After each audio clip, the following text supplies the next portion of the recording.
Sang Myung-moon was particularly good at taking care of animals. When birds made the nest in the tree in front of his house, he dug a small water hole for them to drink water. He also scattered some hard millet from the storeroom on the ground for the birds to eat. At first, the birds would fly away whenever someone came close. They soon realized, however, that the person giving them food was someone who loved them, and they stopped flying away when he approached. Once, Sang Myung-moon thought he would try raising fish, so he caught some fish and put them into the water hole. When he got up the next morning, he found that all the fish had died during the night. He stood there in astonishment, looking at them floating on top of the water. He cried all day that day, because he was so looking forward to raising those fish. In the New Year's Eve and the first full moon of the new year, Sang Myung-moon went to where grown-ups were gambling and took a nap during the night. In the early morning, when they were about to call it quits for the night, he would join in. He took the money that he had won, bought some starch syrup, and took it around to all his friends to give them each a taste. He didn't use the money for himself or to do anything bad.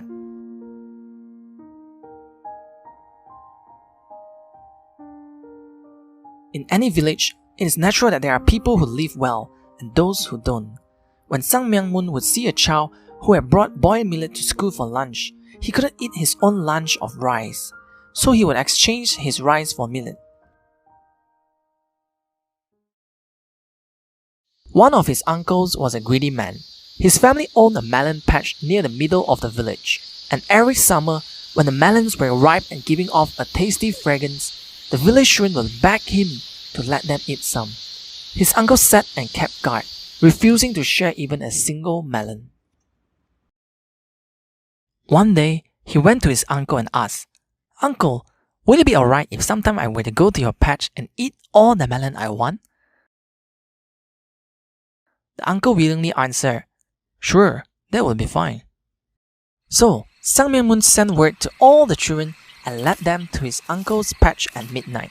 It took only a few minutes for several rows of melons to be picked clean. That night, the hungry children of the village sat in the clover field and ate melons until their stomachs almost burst.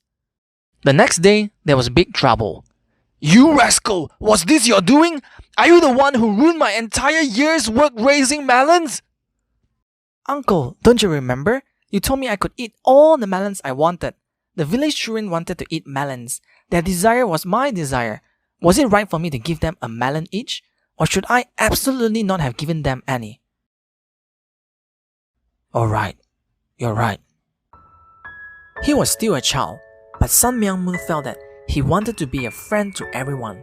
In fact, he wanted to be more than just friends. He wanted to have relationships where they could share their deepest hearts.